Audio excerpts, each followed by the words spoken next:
We talk about 97. And we talk about the Hell in a Cell match. We talk about his feud with Shawn Michaels. In between there, I kind of glossed over because I knew it would take up a good amount of time. We're talking about one of the greatest debuts ever. At Bad Blood, we saw the debut of The Undertaker's younger brother, Kane. Of course, I alluded to the Mankind feud that took place during the summer of 96. That, of course, would include the heel turn of Paul Bearer, who would align himself with Mick Foley, aka Mankind. In doing so, he was against The Undertaker. He vowed to bring back his brother Kane. It's one of the greatest moments, I think, of Paul Bearer's career, maybe just in the Attitude Era, where he yells into the microphone at The Undertaker, "He's alive.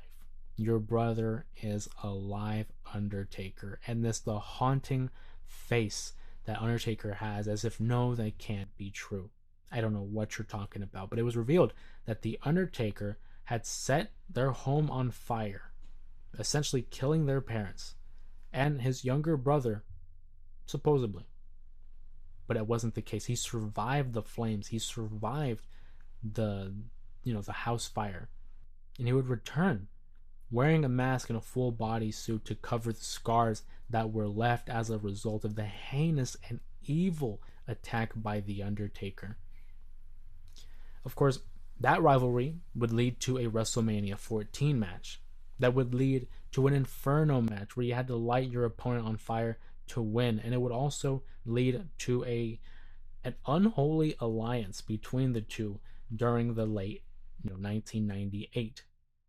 And ironically enough, that leads into the next variation of the character of The Undertaker. You see, it was around this time that Stone Cold was the champion. The Undertaker and Kane were working together to try to defeat Stone Cold and take away the WWE title. In this time, The Undertaker began to kind of demonstrate a little bit more of a realistic approach to his character. He began talking more than he did in the past, but he also had a more evil, demonic presentation as a character. This would lead into the Ministry of Darkness, that era in professional wrestling where the WWE tried pushing the envelope. They got a little edgier. They were being more conscious of what they were presenting on TV so that they weren't insulting people's intelligence. And The Undertaker would come out full on Ministry of Darkness gear. And he basically led a cult that included Viscera, previously known as King Mabel. It included Midian. It included Bradshaw, Ron Simmons, aka Farouk, Edge and Christian, Gangrel, and they would do his bidding to the point where there were instances where they would crucify Stone Cold Steve Austin on the Undertaker's symbol on an episode of Monday Night Raw. They would even kidnap Stephanie McMahon as a means to have an unholy marriage between the Undertaker and Stephanie. These were demonic things that he was doing at this point in his career. But I think this is really, I think for me at least, one of the high points for The Undertaker because it was must see. You had to see what they were going to do next. How far were they going to push? To this day, I think it's one of the top three characteristics or character variations of The Undertaker because of just how different and how dramatic and how drastic it was in terms of his career. It's something that is long lasting, and I'm very certain that that is the version of The Undertaker that my brother refers to when he says that he had nightmares of when he was growing up. But The Undertaker's reign as the leader of the Ministry of Darkness wouldn't last too long. You see, it really began to take form in the fall of 98. But a year later, in the fall of 99, he would suffer a groin injury that would take him out of action for months on end. He wouldn't return until Judgment Day in May of 2000. But this time it was different.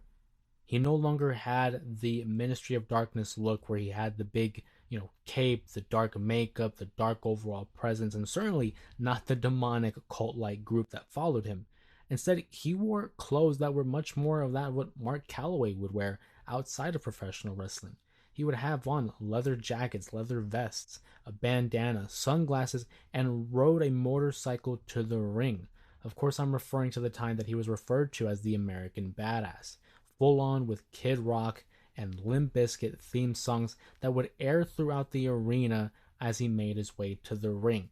This is the character that is probably the most divisive in The Undertaker's career. One, because of the presentation of something different. People weren't really a fan of this new Undertaker, at least some fans weren't. But also, his in ring quality wasn't really the best, and I will say that as a loving fan.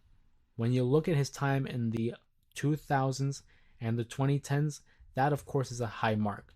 But it was at this point that he was doing something different. He was a biker gimmick. It opened the door for him to become more vocal, more realistic in his approach. In fact, it was around this time that he also tag teamed with Kane again for the invasion angle as WCW and ECW stars invaded the WWE. They would even include his real life wife at the time, Sarah, in an unpopular storyline that would see her become a victim of stalking by Diamond Dallas Page, who was a beloved star in WCW. The less of that storyline, the better. But it was also around this time that he would revert to a heel, earning the moniker Big Evil. This would happen the night after Survivor Series in 2002, where he would attack Jim Ross. Jim Ross, again, a beloved figure in the WWE, and this led to a more mean, ruthless version of the character. I remember vividly watching, or rewatching, I should say, his attack on Maven in the Royal Rumble 2002, who was a young, plucky upstart who had won the Tough Enough competition, and The Undertaker completely decimates him at the Royal Rumble event. And then leading up to WrestleMania 18, where he has a great matchup with Ric Flair, by the way. But in the lead up, he beats the holy hell out of his son David Flair. And again, a mean and ruthless approach. This was an Undertaker that did not care. One might even say it was probably the most ruthless version of Undertaker up until this point, or rather just in his career in general. In fact, he would be able to win the WWE title by defeating Hollywood Hulk Hogan at Judgment Day 2002 in May. Now, he did have a short reign. It would last about 2 months. But in those 2 months, he was able to have two phenomenal matches. I'm talking about the ladder match against Jeff Hardy on Monday Night Raw that helped elevate Jeff Hardy to another level in the eyes of the WWE audience, as well as a great triple threat match at Vengeance in 2002 in the July month. It included The Rock and Kurt Angle. The Rock would win the title, of course. He would become the WWE champion, leaving The Undertaker back to the mid card. But towards the end of 2002, he would have his feud with Brock Lesnar for that very same WWE title that culminated in one of the best Hell in a Cell matches up until that point. At No Mercy against Brock Lesnar, he would win, of course, Brock Lesnar. And it was a bloody matchup. I mean, it was probably the bloodiest Hell in a Cell matchup in its history. Of course, towards the end of this time in the American Badass gimmick, we saw a year later at the Survivor Series 2003 event, Kane would interfere in a buried alive match between The Undertaker and Mr. McMahon. Yeah, Undertaker versus Mr. McMahon in a buried alive match. Now, the reasoning behind that, of course, The Undertaker wasn't getting along with Vince. This is on screen, of course, so they resulted in a matchup. Whatever. The point is, Kane buries him alive. We don't see The Undertaker for about, 5 months. He returns at WrestleMania 20, back as the dead man. And this is where the fun begins.